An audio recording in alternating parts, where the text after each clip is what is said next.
Desde muy jóvenes, todos tuvimos la ilusión del auto propio.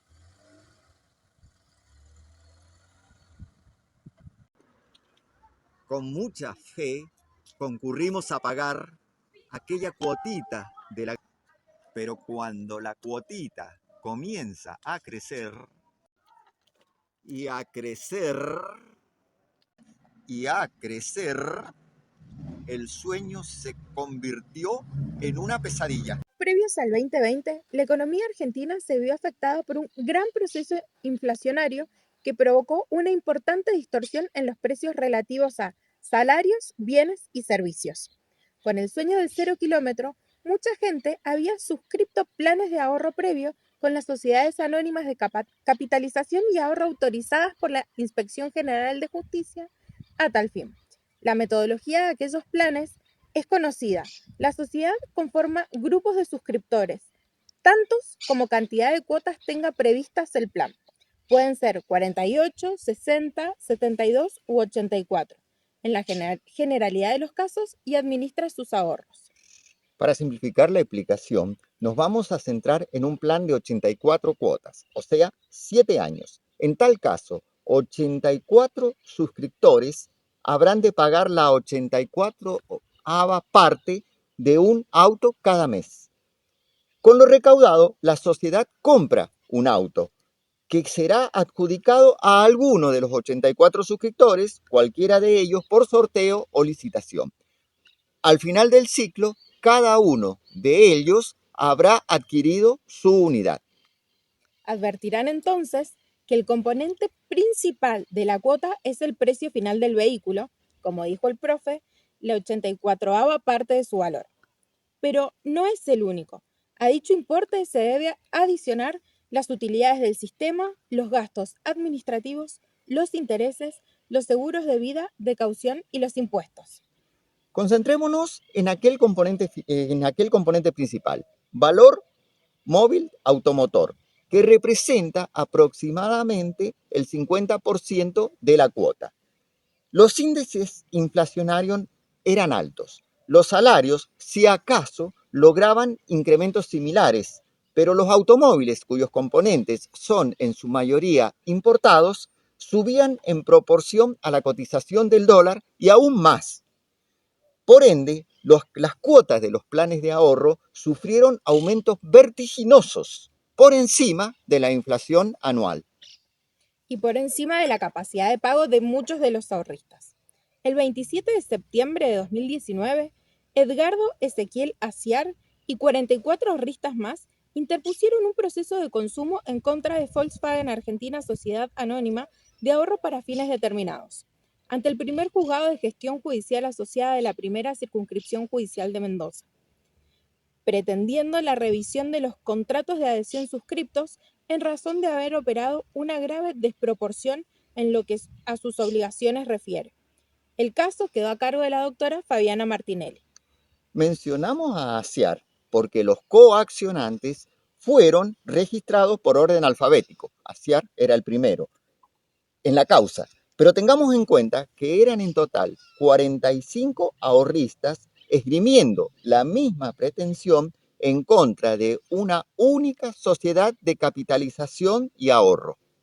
Más allá de la pluralidad de los actores, no perdamos de vista que este era un juicio normal, planteado bajo las reglas procesales generales de legitimación, competencia, alcance de la sentencia, etc. Volveremos sobre el caso. La Constitución Nacional, en su primera parte, contiene históricamente un capítulo dedicado a declaraciones, derechos y garantías, capítulo que no estaba autorizada la Convención Constituyente de 1994 para reformar. Entonces, introdujo un capítulo segundo que comprende los artículos 36 al 43 que se denomina Nuevos Derechos y Garantías. Bueno, Paula, a ver, contanos qué dice el artículo 43 de la Constitución Nacional en el primer párrafo. El artículo 43 en el primer párrafo dice: toda persona puede interponer acción expedita y rápida de amparo siempre que no exista otro medio judicial más idóneo contra todo acto u omisión de autoridades públicas y particulares que en forma actual o inminente lesione, restrinja, altere o amenace con arbitrariedad o ilegalidad manifiesta derechos y garantías reconocidos por esta Constitución, un tratado o una ley. En el caso, el juez podrá declarar la inconstitucionalidad de la norma en que se funde el acto u omisión lesiva. O sea que esta primera parte del artículo 43 de la Constitución Nacional simplemente reglamenta la acción de amparo repitiendo texto de normativas anteriores. Simplemente le da jerarquía constitucional a la acción de amparo. Vamos al segundo párrafo.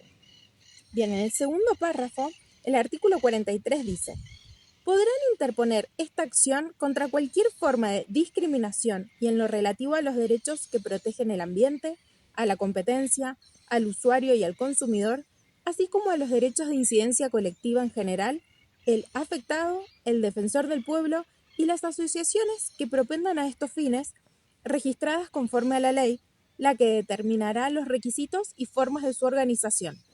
Bueno, y en este aspecto, acá tenemos la gran novedad desde 1994, porque en este segundo párrafo, el artículo 43 de la Constitución Nacional crea las acciones colectivas.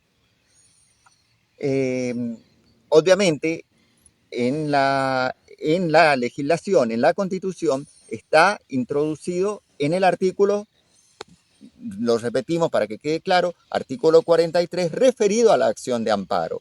Pero la jurisprudencia ha admitido su aplicación a otra clase de procesos. ¿Qué dijo la jurisprudencia, Paula? Bueno, la jurisprudencia dice que la protección judicial efectiva no se reduce únicamente al amparo stricto sensu, sino que es susceptible de extenderse a otro tipo de remedios procesales de carácter general. Esto lo dijo en el fallo Alavi. Alavi fue un fallo que se dictó en el año 2009.